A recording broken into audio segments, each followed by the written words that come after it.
She had $40 a carpet bag and a reputation so thoroughly destroyed that even the church women crossed the street to avoid her shadow. Eleanor Marsh had done nothing wrong, and that was the cruelest part of all. Stay with me until the very end of this story. Hit that like button and drop a comment telling me what city you're watching from. I want to see how far Eleanor's story travels. The lantern in Eleanor Marsh's hand threw a thin, trembling circle of light across the bare floorboards of her room above the dress shop. She swept it slowly from corner to corner under the narrow cot along the empty shelf where her sewing books had been stacked across the windowsill where she'd kept her mother's small ceramic pitcher.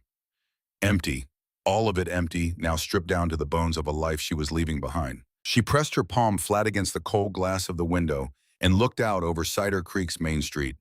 The town lay below her in deep pre-dawn shadow.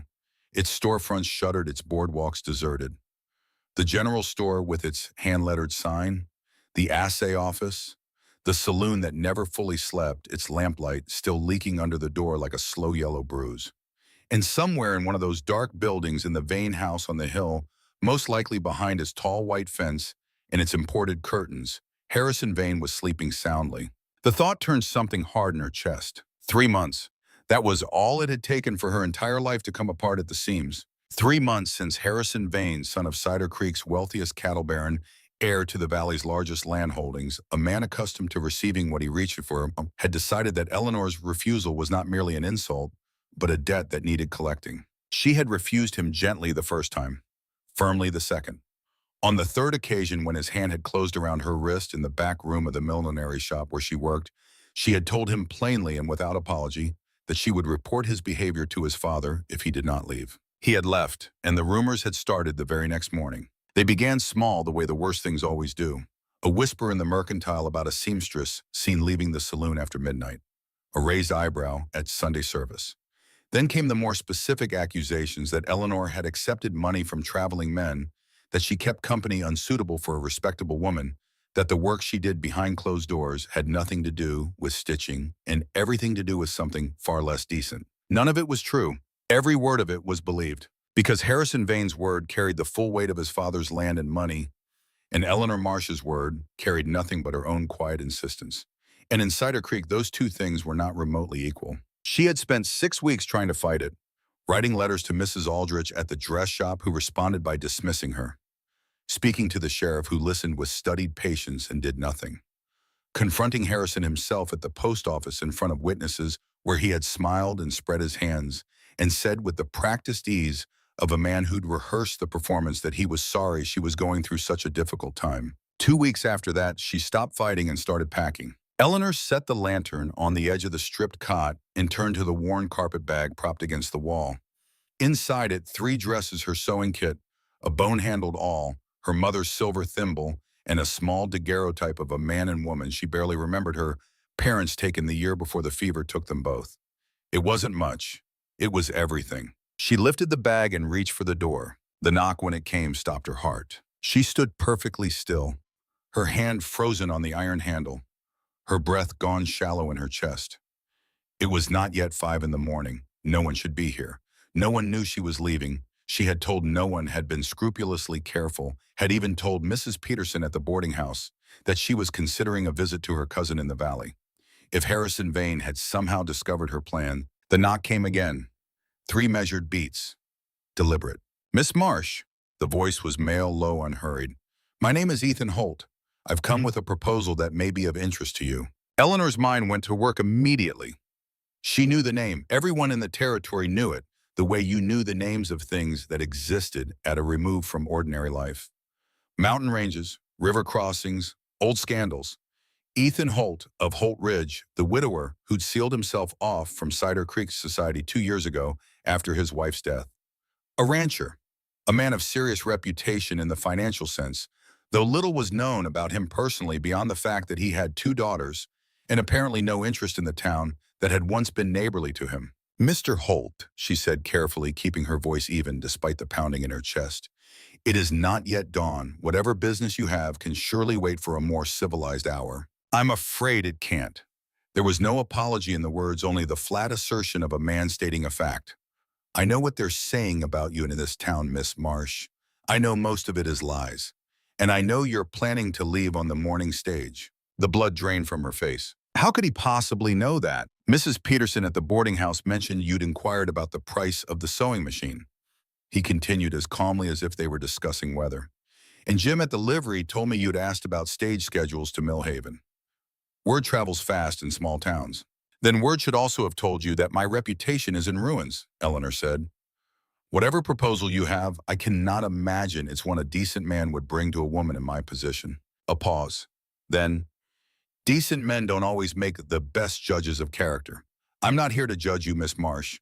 I'm here to offer you a choice. She stood there with her hand on the door handle and her carpet bag on the floor, and every sensible instinct she possessed telling her to ignore him, to go out the back stairs, to reach the stage depot before the sun came fully up, and put this town and whatever complications this stranger represented behind her. But the word he'd used stopped her. A choice. When had she last had one of those? She opened the door. The man standing in the narrow hallway was tall and broad-shouldered, built in the way that came from decades of actual labor rather than the studied physique of a man who wanted to appear capable. He wore a plain wool jacket, dark trousers, scuffed boots that had seen real weather. His hat was in his hands, a gesture she noticed because it was deliberate, respectful, in the old-fashioned way. His hair was dark brown, threaded with gray at the temples, and his eyes, when they met hers directly, were the color of river stones after rain. Gray, direct, not unkind. He looked like a man who had stopped lying years ago, not from any particular virtue, but because he'd decided it wasn't worth the trouble. Mr. Holt, she said, not moving from the doorway. Miss Marsh, he glanced at the carpet bag on the floor behind her. I appreciate you hearing me out. May I come in? What I have to say isn't suited to a hallway. It was improper. It was the kind of thing that in another life 3 months ago, before Harrison Vane had finished dismantling her, standing in this community, she would have refused without a second thought. Now she almost laughed. Her reputation had already been destroyed more thoroughly than any quiet early morning meeting could manage. She stepped back. He entered. Ethan Holt walked into the small, bare room and took in the stripped cot, the empty shelf, the bag by the door. His expression didn't shift, but she saw the understanding register in those gray eyes, the reading of a scene by someone accustomed to assessing situations quickly. You don't waste time, he observed. I've learned not to. She crossed her arms. You said you had a proposal. He turned to face her fully, and she saw it then beneath the solid, self-possessed exterior, something that had been worn down a long way. Not physically. He carried himself with the easy, unhurried strength of a man in his element. But there was a deeper exhaustion in him, the kind that lived in the eyes that came from grief, or from loneliness sustained too long, or from carrying too much alone for too many seasons. I'll be direct, he said. I'm a widower with 2 daughters. Nora is 9, Lily is 6. Their mother died 2 years ago, and I've been raising them alone since. He paused, and something tightened in his jaw. It's not enough. They need a woman's steadiness, a stable presence, someone to teach them the things a father can. And he stopped again, as if this next part cost him something. I need help running the household. I'm managing the ranch, the hired men, 200 head of cattle, and 2 children who are hurting in ways I don't know how to reach. Eleanor waited. She already knew where this was going, and she wanted to hear him say it plainly. I'm looking for a wife, Ethan said, a partner, not a romance, not a fairy story. A practical arrangement between 2 people who both need something the other one has. The word hung in the space between them, solid and slightly impossible. You don't know me, Eleanor said. You know what the town gossips have said about me, which amounts to a collection of inventive lies. That doesn't constitute knowledge of a person. You're right that I don't know your whole story, he said, but I know you're a hard worker. Mrs. Aldrich said before she let you go that you were the finest seamstress she'd ever employed. I know you're honest. You walked back through a rainstorm last March to return incorrect change from the mercantile when most people would have pocketed the difference and called it luck. I know you're steady under pressure. You've held yourself together for 3 months in this town while people whispered behind your back, and you haven't crumbled or turned bitter. He met her eyes. And I know you're brave enough to pack a bag and start over when staying becomes untenable. That kind of courage doesn't disappear. It just needs somewhere useful to go. Eleanor stared at him. The accuracy of it unsettled her, not because he had access to things he shouldn't, but because he had bothered to find out. He had looked at her not as a scandal or a curiosity or a problem to be solved, but as a person worth assessing on her own terms. Those qualities don't make me wife material, she said finally. No, Ethan agreed with a frankness she found oddly refreshing. But they make you the kind of person I'd trust with my daughters. She turned away slightly toward the window. Outside, the first gray light of dawn was beginning to soften the edge of the sky. I know what it is to be judged by things that aren't true, he said, quieter now. Something in his voice changed, less composed, more careful, the way a person sounds when they're about to say something they rarely say aloud. My wife didn't die of fever the way most people in town believe. She left, ran off with a merchant who came through in the spring and filled her head with promises of Denver, of society, of a life bigger than a ranch in the foothills. He paused. She got as far as the city. The consumption took her before the year was out. She never asked to see the girls.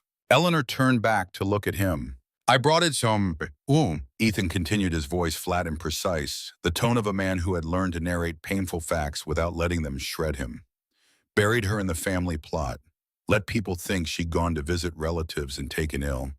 Let them think I was a grieving husband rather than a man who wasn't sufficient reason to stay. His gray eyes met hers steadily. So you see, Miss Marsh, I understand something about living inside a lie you didn't choose.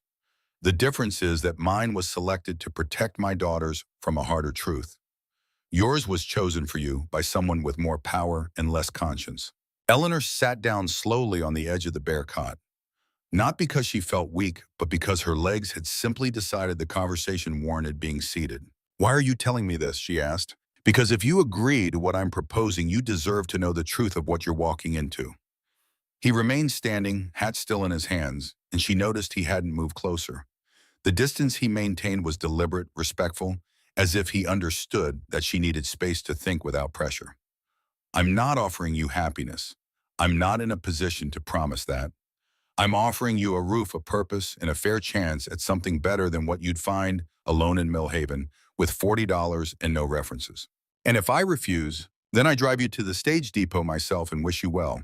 He said it simply, without manipulation, the way he might report the weather or the state of a fence line. I have a sister in Millhaven. She runs a boarding house for working women. I'll give you her address. She'll take you in, no question, fair rates. He reached into his coat and set a folded piece of paper on the cot beside her. The offer is genuine either way. Eleanor picked up the paper and unfolded it. The address was written in careful block letters, and beneath it, in the same deliberate hand, tell her I sent you. She'll see you right, E.H. Even in offering her an exit from his own proposal, he had thought about her welfare.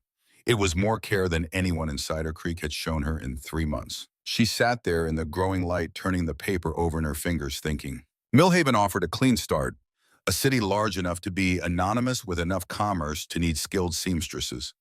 She could build something there slowly, carefully, alone, the way she had always built things, one stitch at a time. Or she could go with this man to a ranch she'd never seen, to children she'd never met, to a partnership that was entirely untested and potentially disastrous in exchange for security she hadn't had in years and belonging she hadn't felt since her parents died. The risks were not equivalent.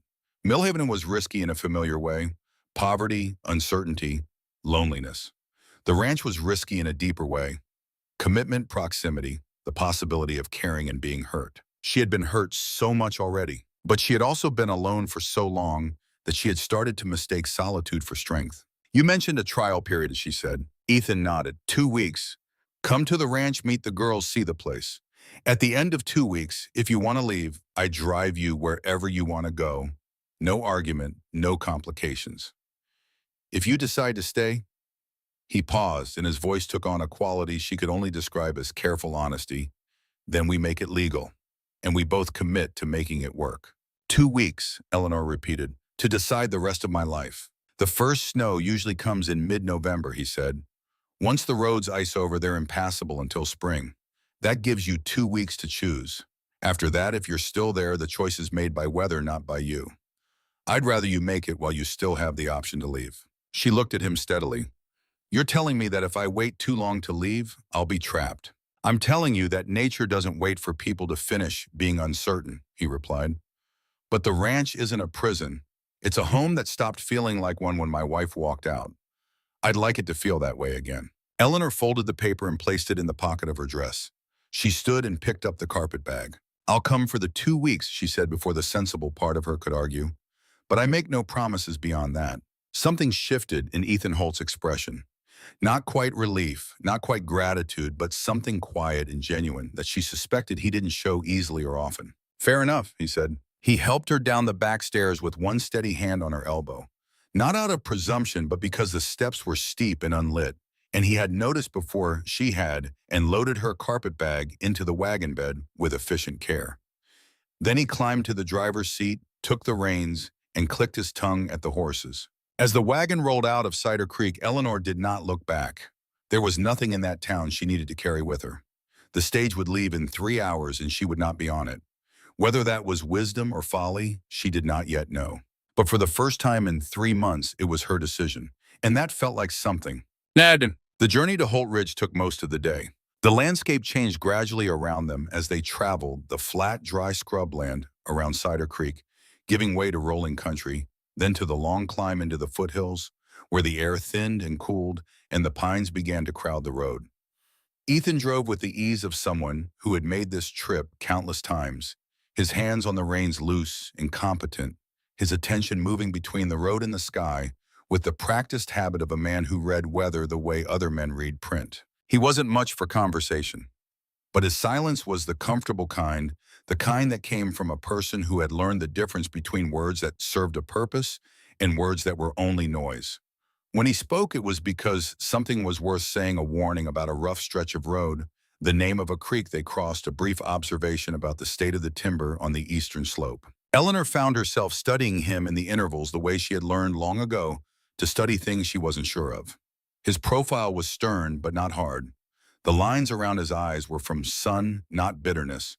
His hands on the reins were scarred in the specific way of a man who worked with wire and wood and animals, not the smooth, deliberate scars of violence, but the accumulated damage of a life spent making things work. "Tell me about your daughters," she said, when the afternoon sun had begun its slow descent behind the western ridge. Ethan was quiet for long enough that she thought he might not answer. Then he said, "Nora's the older one, 9 years old, stubborn as a gatepost in hard ground. She's sharp, reads faster than most adults I know, argues better than the county lawyer, and has her mother's coloring. Blonde hair, blue eyes." He shifted the reins to one hand, and she noticed his jaw tighten almost imperceptibly. "She remembers Clara, her mother. She was 7 when it happened, old enough to understand more than she let on, old enough to feel the full weight of it. She's been angry since we buried the casket. Angry at me, at the world, at anyone who looks like they might try to fill a space she believes should stay empty." He paused. "But she watches over Lily the way a hawk watches over the last good thing it has. That tells you who she really is underneath all that armor. And Lily, 6 years old, brown hair, brown eyes, quiet ones those." His voice softened in a way that was involuntary and clearly unaware. "Lily barely remembers her mother. Doctor says that might be a kindness in the long run. But the grief still found her, it always does. About 4 months after Clara died, Lily just stopped talking. Not entirely. She'll whisper to Nora sometimes. She hums to herself when she thinks no one's listening. But she chooses silence the way some people choose armor. Closes herself in it and stays there." "Has she seen a doctor?" "3 different ones. All say the same thing. There's nothing wrong with her voice. She simply doesn't use it." He glanced at Eleanor, a sideways look that was measuring without being unkind. "Grief affects everyone differently. That's what I keep telling myself. But 2 years is a long time to watch a little girl disappear into herself." Eleanor was quiet for a moment, looking at the road ahead. "What does she respond to?" she asked. "Not talking, but what reaches her?" Ethan considered this. "Small things. A new ribbon for her doll, a particular biscuit she likes. The horses, she'll go very still around the horses, almost peaceful in a way she isn't otherwise.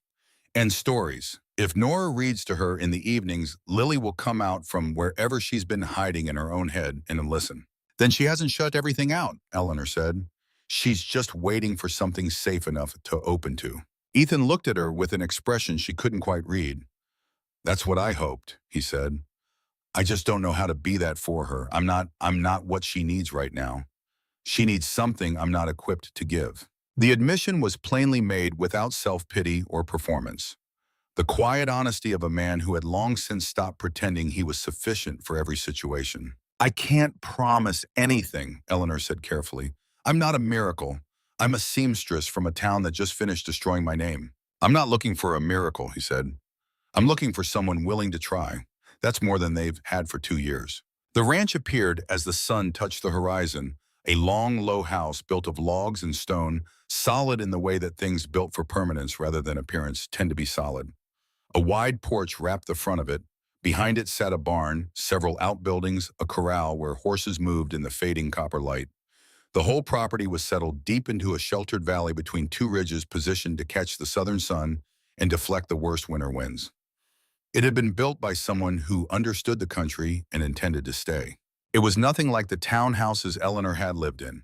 It was nothing like anything she had known. It looked like a home, or the bones of one. It's not fancy, Ethan said, something in his tone that was almost not quite apologetic. Sturdy is better than fancy, Eleanor replied. He pulled the wagon up to the porch, and before either of them had descended, the front door swung open. The girl in the doorway was small for 9, but had the bearing of someone who had decided early that the world was a trial to be survived rather than enjoyed.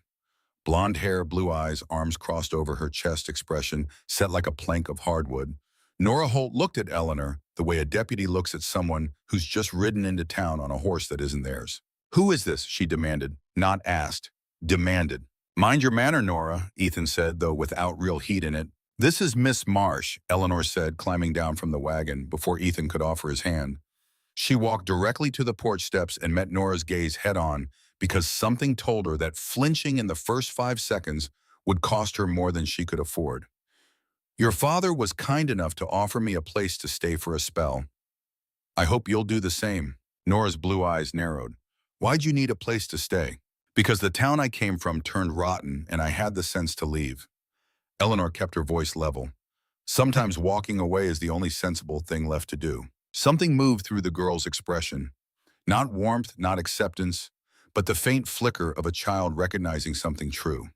It was the best Eleanor could hope for, and she did not push it further. You're not my mother, Nora said flatly. I know that, Eleanor replied, equally flat, equally honest. I wouldn't dream of trying to be. Nora studied her for another moment, then stepped back from the doorway. Not exactly an invitation, not a refusal either. Eleanor stepped into the house. The first thing that struck her was the cold, not outside cold, but interior cold. The specific chill of a house where fires were lit for necessity rather than warmth, where the hearth had been allowed to die back before it ought to have. The second thing was the emptiness. Not the emptiness of a house with few furnishings. There was plenty of furniture, solid pieces that had been built to last. But the emptiness of a house where life had retreated to its functional minimum. Dishes stacked in the basin, unwashed since morning. Curtains faded and limp. Dust gathered in the corners like a slow admission of defeat. The marks of a household being managed rather than tended. And in the rocking chair beside the cold fireplace, sitting so still she might have been part of the furniture, was a small girl with brown braids clutching a worn rag doll with both hands. Lily. The child looked up when Eleanor entered, and her eyes were enormous in her small face, brown and watchful, and containing a depth of assessment that was striking in a 6-year-old. She did not speak. She pressed her lips together and tucked her face against the top of her doll's head, partially hiding, but not fully, still watching, still present the way a deer will freeze at the edge of a tree line and neither flee nor come forward. It's all right, Eleanor said quietly, not moving toward her. She kept her voice at the level she used when something was fragile and she didn't want to startle it. You don't need to say anything. I'm not much for talking myself sometimes. I'm better at listening usually. Lily did not respond verbally, but she did not hide further either. From behind her doll, those brown eyes continued their careful, unblinking examination. I brought my sewing things, Eleanor continued in the same unhurried tone. I noticed your doll's dress is getting a bit worn at the hem. If you'd like, I could make her something new tomorrow. The smallest possible flicker of interest crossed Lily's face before the doll came up again as a shield. It was barely visible. Eleanor filed it away carefully and said nothing more. Ethan set her bag down in the narrow hallway. I'll show you to your room, he said. It was small. A narrow bed, a washstand, a wooden chest for storage, a single window that faced the valley. Clean but impersonal, the room of a space no one had claimed. But it was private and it was hers at least for 2 weeks. Thank you, Eleanor said. Ethan set the bag down and paused in the doorway, hat back in his hands, And she noticed he always seemed to have his hat in his hands when he was saying something that cost him a little, as if he needed to be doing something with them in order to speak honestly. "I know this isn't what you'd have planned for your life," he said. "I know it's not easy, but I'm grateful you're here for whatever time you stay." He left. Eleanor sat on the edge of the bed and listened to the sounds of the house settling around her. Ethan's measured steps in the kitchen. Nora's voice sharp with some question or other. The creak of the rocking chair where Lily sat, the rhythmic, patient sound of a child in motion, who had learned that motion itself could be a kind of comfort when everything else had gone still. She looked around the bare little room. She could leave in the morning if it came to that. The stage had gone, but there would be another in 3 days. She had the address in her pocket, Ethan's sister's name, and the promise of fair rates and no questions. That door was not closed. But as she unpacked her few belongings and arranged them in the wooden chest, each item placed with the care that came from long practice with small spaces and limited resources, Eleanor Marsh found something unexpected in herself. She wasn't afraid. Uncertain, yes. Apprehensive about a dozen things she couldn't yet name. But not afraid. For the first time in 3 months, she was not alone in a building full of people who wished her harm. She was alone in a building full of people who were cautious of her, wary of her, perhaps in Nora's case, actively hostile, but who had not yet decided to destroy her. And that was so much more than Cider Creek had offered that it felt in its way like luxury. She set her mother's silver thimble on the windowsill where she could see it. She lay down on the narrow bed. Through the thin walls came the last sounds of the household, Ethan's voice reading to the girls, a passage from something she couldn't identify, his voice low and steady. Nora asking a pointed question, and then so faint she almost doubted she'd heard it, the soft sound of Lily humming to herself, a tune without words rising and falling like breath. Eleanor closed her eyes. She did not sleep immediately. She lay there and thought about the woman who had stood at that door 2 hours ago, carpetbag in hand, ready to vanish. That woman had been choosing between one kind of loneliness and another. This woman lying in a stranger's narrow bed on a ranch she'd never seen until today, listening to 2 children she hadn't known existed that morning, was choosing something else. She didn't know yet what it was. But for the first time in 3 months, she was curious to find out. Morning arrived, cold and pale frost on the window glass, the smell of wood smoke beginning to thread through the air. Eleanor was up before it was fully light, old habit, the discipline of years in service, and moved quietly into the main room. The fire had burned down to orange ember. She rebuilt it without being asked, feeding it with kindling until it caught, then adding larger pieces until the room began to warm. Then she turned to the kitchen. She was elbows deep in biscuit dough when Ethan appeared in the doorway from the back hall, shirt, untucked hair still carrying the shape of the pillow, an expression of mild surprise on his face. "You're up early." Old habit. Eleanor didn't pause her work. Mrs. Aldrich believed in catching customers before they'd spent their money elsewhere. He moved toward the stove. "You don't have to." "I know," she said, "but I don't sit still well, and the kitchen needed tending. The pantry's been organized by someone who gave up caring where anything goes." He paused, then made a sound that was the closest thing to amusement she'd heard from him. Fair criticism. He poured coffee and leaned against the counter, watching her work with a kind of quiet attention that was somehow less intrusive than it might have been. "The girls usually sleep until full sun. Nora will come out looking for something to quarrel with. Lily will take her place at the table without a word." Should I try to engage Lily or give her space? Ethan considered this seriously, not dismissing it as a small question. "Give her space, but don't exclude her. She notices everything, even when she seems to be nowhere." He paused. "She'll watch you, just let her watch." The girls arrived as predicted. Nora first in her nightgown, blonde hair tangled already, armed with the faint squint of a child who has decided to be suspicious before she has a reason. She stopped at the sight of Eleanor at the stove. "Pa's breakfast is usually..." "If your father's usual breakfast involves cold biscuits and unsliced bacon, I've taken a different direction," Eleanor said without turning around. "Breakfast in 10 minutes if you'd like to help, or 15 if you'd prefer to watch." Nora's squint deepened. "What kind of biscuits?" "The kind that are better with good jam. Is there any in the pantry?" A silence. Then the sound of Nora moving to the pantry, which Eleanor took as capitulation of the most practical kind.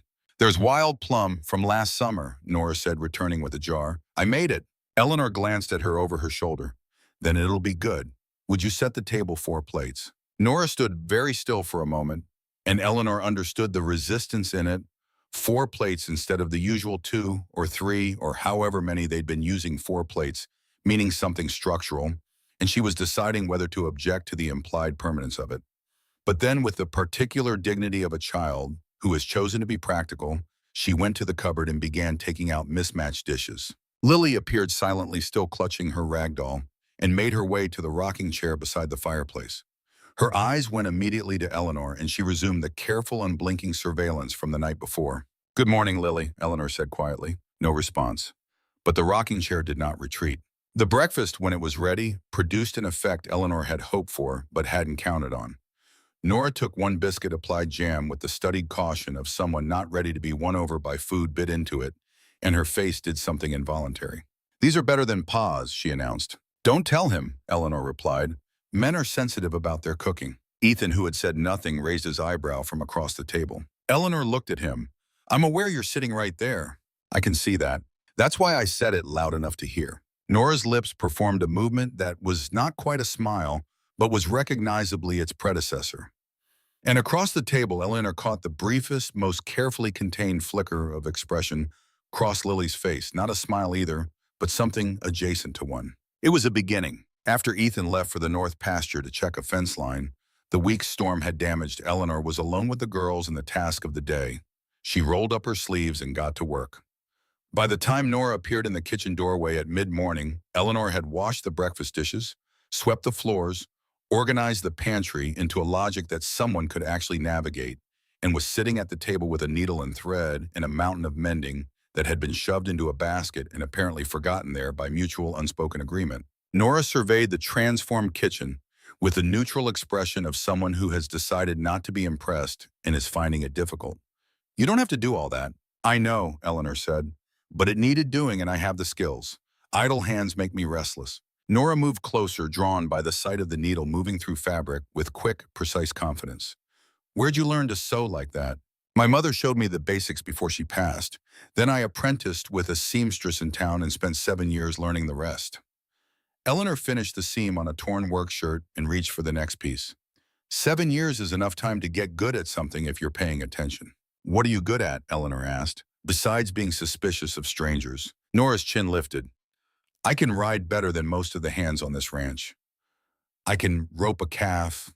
I can read a weather sky.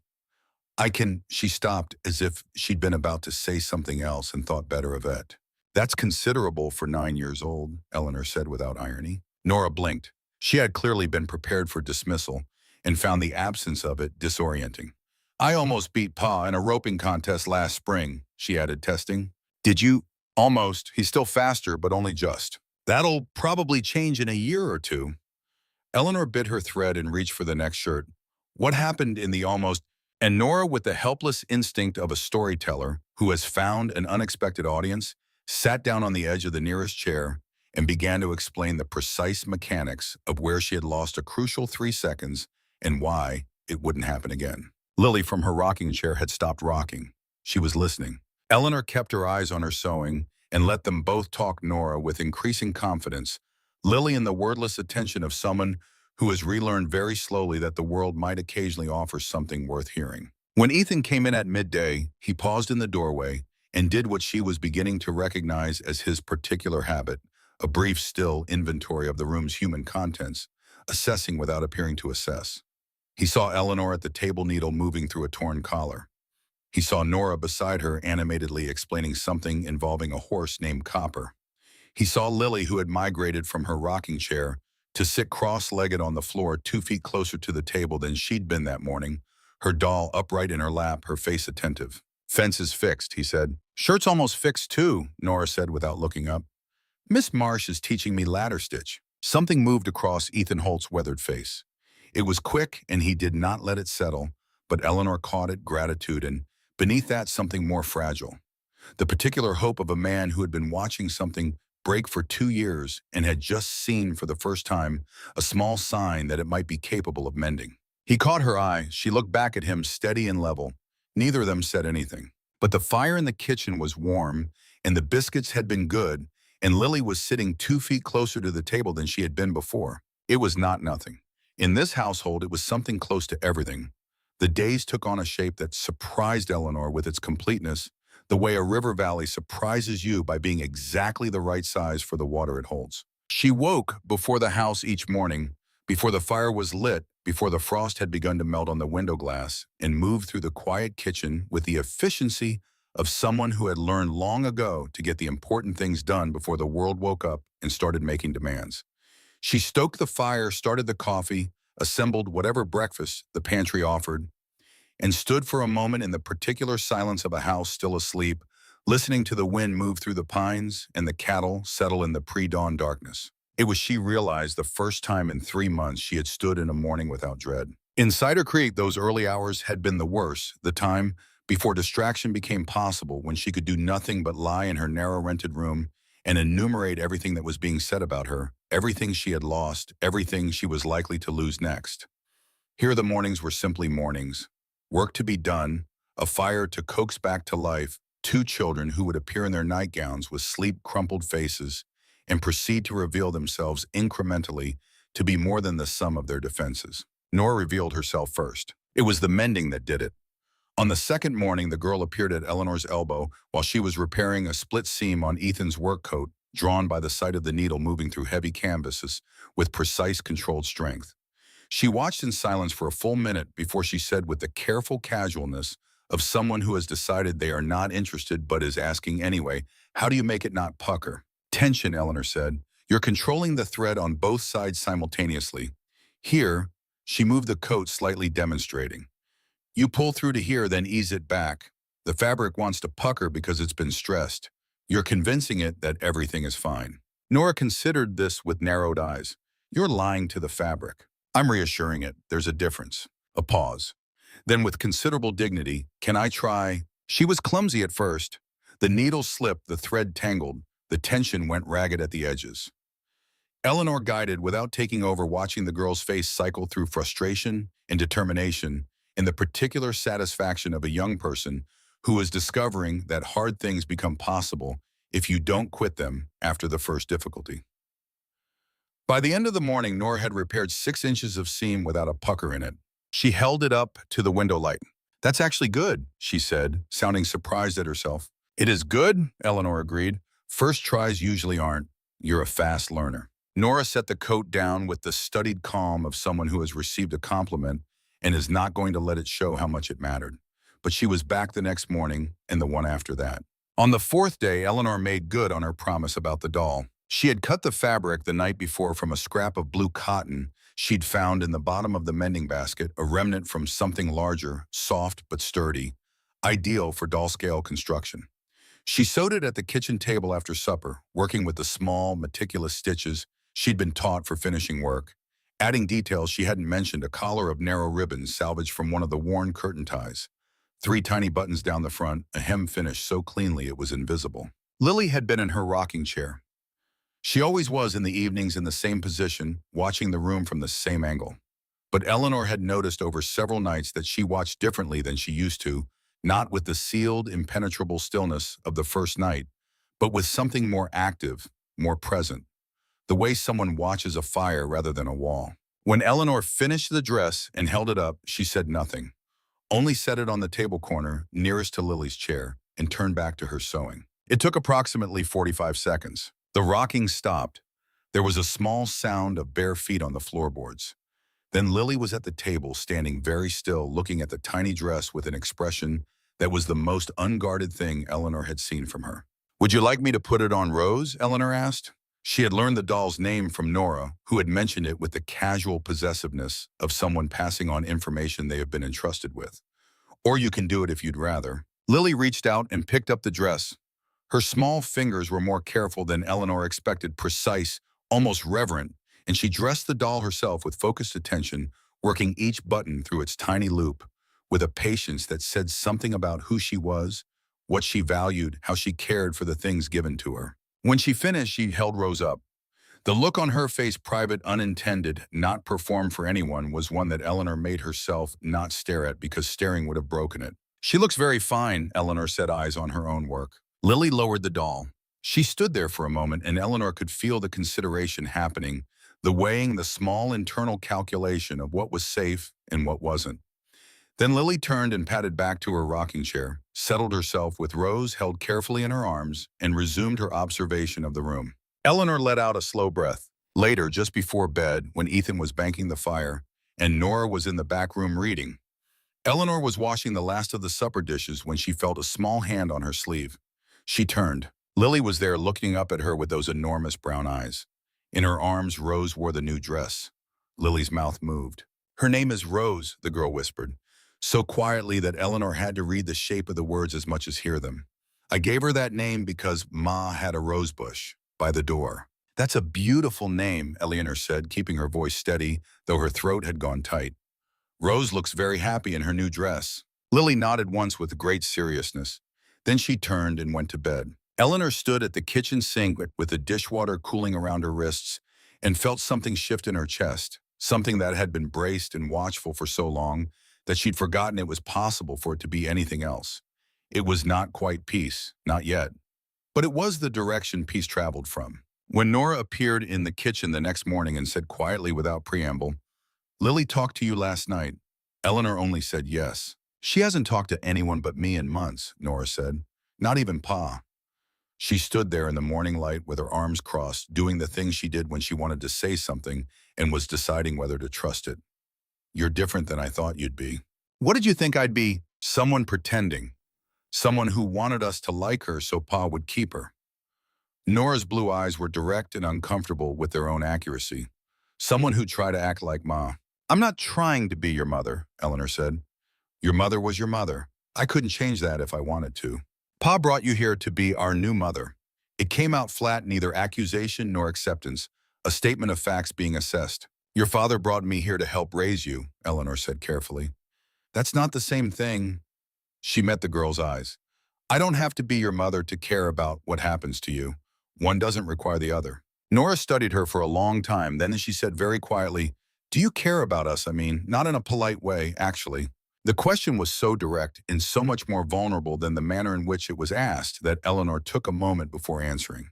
Not because she was uncertain, but because Nora deserved an answer as honest as the question. "Yes," she said, "actually." Nora uncrossed her arms. She picked up a piece of fabric from the mending pile without being asked, turned it over in her hands and said, "You'll need to learn to ride if you're going to stay out here."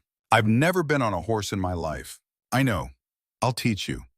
She said it with the blunt practicality of someone providing a service, making no concession to sentiment. But Eleanor understood by now that Nora's practicality was her version of an open door. She was offering something real. "I'd appreciate that," Eleanor said. The riding lessons began that afternoon. Eleanor was by any objective measure terrible. Ethan's gentlest mare regarded her with a patient skepticism that Eleanor found difficult to argue with. Nora, mounted easily on her own horse, circled the corral with the unconscious grace of someone who had been doing this almost since she could walk, offering corrections with the authoritative brevity of someone who has forgotten that other people don't simply know these things. "You're gripping with your knees again. Stop gripping. I will fall off." "You won't fall off. The horse is holding you up. You're fighting the horse." "I'm aware of that. That's the gripping." Nora made a sound that was definitely a laugh suppressed quickly. But it had happened.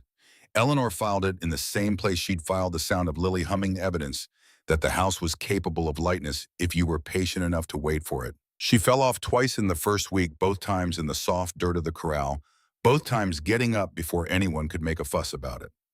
After the second fall, Nora looked at her for a long moment, with an expression that was unreadable until it wasn't, and then she climbed down from her own horse, led Eleanor's mare in a quiet circle and said, "You have to stop being afraid of falling. You keep tensing because you're affecting it. That's why it happens." That's a very philosophical observation for a 9-year-old. It's also just true. It was, Eleanor thought. It was just true. From the fence rail, Lily watched the whole procedure with Rose tucked under one arm and her chin resting on the top railing.